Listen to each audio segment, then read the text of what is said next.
নিশ্চিতভাৱে চাওক সৰুপথাৰবাসীৰ কাৰণে অত্যন্ত ভাল খবৰ। অহা 5 জানুৱাৰী তাৰিখে সৰুপথাৰত নিতাকৈ প্ৰকল্প উদ্বোধনৰ উদ্দেশ্যে উপস্থিত হ'বহি অসমৰ মুখ্যমন্ত্ৰী ডক্টৰ হিমন্ত বিশ্ব শৰ্মা।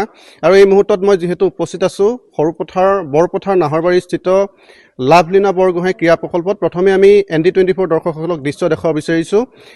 প্ৰায় 27 কোটি টকা ব্যয় সাপেক্ষে নিৰ্মাণ হ'বলগীয়া এই যি লাভলীনা বৰগোহাঁই ক্ৰীড়া প্ৰকল্প, এই ক্ৰীড়া প্ৰকল্প উদ্বোধনৰ উদ্দেশ্যে তাৰ সমান্তৰালভাৱে বৰপথাৰ যি শিশু উদ্যান আৰু বৰপথাৰ যি হাই ছেকেণ্ডেৰী স্কুল, এই তিনিটাকৈ আচলতে কেইবা কোটি টকা ব্যয় সাপেক্ষে নিৰ্মাণ হ'ব লগা প্ৰকল্প উদ্বোধন কৰিব মুখ্যমন্ত্ৰীগৰাকীয়ে।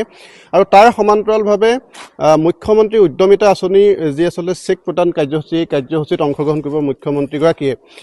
ইতিমধ্যে এই আচলতে মুখ্যমন্ত্ৰীগৰাকীৰ আগমনক লৈ ইতিমধ্যে দলীয় কৰ্মী তথা মহিলাসকলৰ যথেষ্ট ব্যস্ততা বাঢ়িছে, যথেষ্ট তেওঁলোক তৎপৰ হোৱা দেখা পোৱা গৈছে। তাৰ সমান্তৰালভাৱে প্ৰশাসনৰ লোকে আহি আচলতে গোটেই ঠাইডোখৰ তদাৰক কৰিছে বা নিৰাপত্তাজনিত যিসমূহ বিষয়সমূহ তেওঁলোকে তদাৰক কৰি আছে। যিহেতু মহিলাসকল উপস্থিত আছে, আমি তেখেতলোকৰ পৰাই পোনে পোনে জানিবৰ কাৰণে চেষ্টা কৰিম। বাইদেউ, 5 তাৰিখে যিহেতু মুখ্যমন্ত্ৰীগৰাকী উপস্থিত হ'ব, তিনিটাকৈ প্ৰকল্প উদ্বোধন কৰিব, তাৰ লগতে চেক বিতৰণ কৰিব, কি ক'ব এই মুহূৰ্তত? প্ৰথমে মই অসমৰ মুখ্যমন্ত্ৰী ডক্টৰ হিমন্ত বিশ্ব শৰ্মা ডাঙৰীয়াক ধন্যবাদ জ্ঞাপন কৰিছোঁ আৰু সৰুপথাৰ সমষ্টিৰ বিধায়ক তেখেতলৈ ধন্যবাদ জ্ঞাপন কৰিছোঁ। আমাৰ মহিলাসকলৰ স্বাৱলম্বিতাৰ দিশত যি আঁচনি যুগুত কৰিছিলে আৰু যি প্ৰতিশ্ৰুতি দিছিলে, সেই প্ৰতিশ্ৰুতি ৰাখি অহা 5 জানুৱাৰীত চেক বিতৰণ কৰিবলৈ আহিব উদ্যমিতাৰ। আমি বহুত বেছি সুখী হৈছোঁ আৰু গৌৰৱ কৰিছোঁ যে মোৰ ঘৰ এই স্থানীয়, মই বাসিন্দা, আৰু মোৰ ঘৰৰ ওচৰতে ইমান এখন সুন্দৰ ষ্টেডিয়াম পাইছোঁ, খুব বেছি ভাল লাগিছে। আৰু এনেকুৱা যিহেতু সৰুপথাৰত কোনো ধৰণৰ ব্যৱস্থা নাছিল, এইবাৰ যেতিয়া আচলতে আমাৰ ভাৰতৰ গৌৰৱ বা অসমৰ গৌৰৱ বা সৰুপথাৰবাসীৰ কাৰণে বিশেষকৈ গৌৰৱ, লাভলীনা বৰগোহাঁই যেতিয়া অলিম্পিক জয়ী হৈ আহিছিলে, তাৰ পৰৱৰ্তী সময়তে আচলতে ঘোষণা কৰা হৈছিল যে সৰুপথাৰত লাভলীনা বৰগোহাঁইৰ নামত এনেধৰণে ক্ৰীড়া প্ৰকল্প নিৰ্মাণ কৰা হ'ব। গতিকে আপোনাৰ ঘৰ কাষতে বুলি যিহেতু কৈছে, অনুভৱটো কেনেকুৱা হৈছে? বহুত ভাল লাগিছে। আমাৰ ইয়াত যথেষ্ট খেলুৱৈ আছে আৰু খেলুৱৈসকলে উপযুক্ত প্ৰশিক্ষণৰ অভাৱত খেলিবলৈ সুবিধা পোৱা নাছিল, আৰু ইমান ধুনীয়া এখন ষ্টেডিয়াম হৈছে যেতিয়া অনাগত দিনত বহুত খেলুৱৈ ওলাই আহিব আৰু অসমৰ হৈ নাম কৰিব। বহুত বেছি উৎফুল্লিত হৈ আহিছোঁ আৰু আমিও ওচৰৰ বাসিন্দা হিচাপে আমিও চাগে ইমান এটা ধুনীয়া সুবিধা পাইছোঁ। বহুত বেছি ভাল লাগিছে। নিশ্চয়কৈ ধন্যবাদ জনাইছোঁ। এই আচলতে মহিলাসকলৰ মনৰ কথা তেওঁলোকে ইতিমধ্যে জনাইছে যে পূৰ্বতে এনেধৰণৰ যিহেতু ব্যৱস্থা এই সৰুপথাৰত মানুহে আশা কৰা নাছিলে বা পূৰ্বতে এনেধৰণৰ ব্যৱস্থাসমূহ নাছিলে, তাৰ পৰৱৰ্তী সময়ত যিহেতু বৰ্তমানৰ যি শাসকীয় চৰকাৰখনে এনেধৰণৰ এটা কাৰ্যসূচী হাতত লোৱাৰ বাবে তেওঁলোক যথেষ্ট উৎসাহী হৈছে আৰু চৰকাৰখনক বিশেষকৈ বিধায়কৰ লগতে মুখ্যমন্ত্ৰীগৰাকীক তেওঁলোকে ধন্যবাদ জ্ঞাপন কৰিছে। নাই, খুব ভাল লাগিছে যিহেতু আমাৰ মাননীয় মুখ্যমন্ত্ৰী মহোদয় ইয়ালৈ আহিব আমাৰ নিচিনা একেবাৰে সৰু জেগালৈ। গতিকে এইটো এটা লাভলীনা বৰগোহাঁই যি ষ্টেডিয়াম উদ্বোধন কৰিব তেখেতে, আৰু লগতে মহিলা উদ্যমিতা আঁচনি যি চেক বিতৰণ কৰিব, আৰু এইখিনিয়ে আমাক কি হৈছে ক্ৰীড়াৰ ক্ষেত্ৰত যথেষ্ট আগবঢ়াব।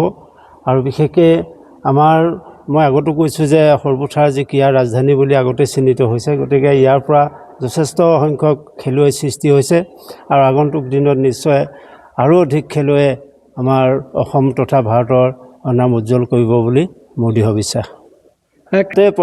টোটেল 27 কোটি বুলি আমি গম পাইছিলোঁ, তাৰে 12 কোটি টকাৰ কাম এতিয়া সম্পূৰ্ণ হৈছে আৰু 15 কোটি টকাৰ কাম ইতিমধ্যে বাকী আছে। আৰু ইয়াতে বিভিন্ন ধৰণৰ ইভেণ্টবিলাকৰ যিখিনি ব্যৱস্থা আছে, বিশেষকৈ 400 চিন্থেটিক ট্ৰেকৰ ব্যৱস্থা আছে, ছুইমিং পুলৰ ব্যৱস্থা আছে, তাৰপিছতে আমাৰ যিটো বক্সিং একাডেমি ব্যৱস্থা আছে। গতিকে আগন্তুক দিনত এই সকলোবিলাক সম্পূৰ্ণ হ'লে অসমৰ ভিতৰতে এখন সৰ্বাংগ সুন্দৰ ক্ৰীড়াক্ষেত্ৰ হ'ব বুলি মই বিশ্বাস কৰোঁ। আচলতে 5 তাৰিখটো 2026 চনৰ 5 তাৰিখটো সৰুপথাৰ সমষ্টিৰ বাবে এক উল্লেখযোগ্য দিন হিচাপে পৰিগণিত হ'ব। ডক্টৰ হিমন্ত বিশ্ব শৰ্মা ডাঙৰীয়া সৰুপথাৰ সমষ্টি বৰপথাৰলৈ আহিব আৰু তেখেতে পোনে পোনে আহি বৰপথাৰ উচ্চতৰ মাধ্যমিক বিদ্যালয়ৰ যি নৱগৃহ তেওঁ উদ্বোধন কৰিব। প্ৰায় 8 কোটি টকা ব্যয় সাপেক্ষে অত্যাধুনিক সা সুবিধাৰে পৰিপূৰ্ণ এখন বৰপথাৰ উচ্চতৰ মাধ্যমিক বিদ্যালয় তেখেতে উদ্বোধন কৰিব। লগতে তেওঁ পোনে পোনে লাভলীনা বৰগোহাঁই নামত যি আমাৰ ক্ৰীড়া প্ৰকল্প ইয়াত আছে নাহৰবাৰীত উদ্বোধন কৰিব।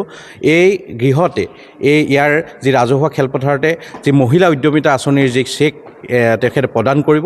মই এটা কথাই ক'ব বিচাৰিছোঁ যে হিমন্ত বিশ্ব শৰ্মা ডাঙৰীয়াৰ যিটো কথা দি কথা ৰখাৰ যি প্ৰৱণতা, এয়া আমি দেখিবলৈ পাইছোঁ। বিশেষকৈ লাভলীনা বৰগোহাঁই যেতিয়া জগতজনী আহিছিল, তেতিয়াই তেওঁ কথা দিছিল যে সৰুপথাৰ সমষ্টিত এক অত্যাধুনিক এক ষ্টেডিয়াম লাভলীনা বৰগোহাঁই নামত তেওঁ প্ৰদান কৰিব, আৰু সেই কথা ৰাখি আজি আমাৰ 5 তাৰিখে তেখেতে ইয়াত লাভলীনা বৰগোহাঁই প্ৰথম লানিৰ যি কাম ইতিমধ্যে সমাপ্ত হৈছে, সেই কামৰ উদ্বোধন কৰিবলৈ আহিব।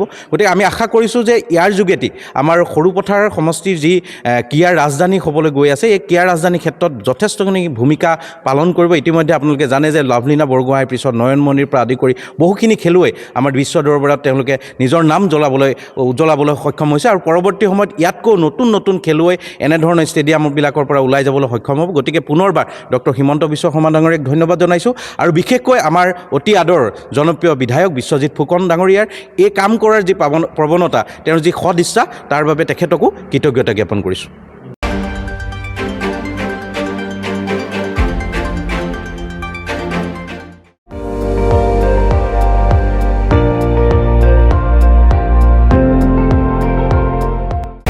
আপুনি চাই আছে ND24, সৰ্বশ্ৰেষ্ঠ নহয় সৰ্বোত্তমৰ দৌৰত।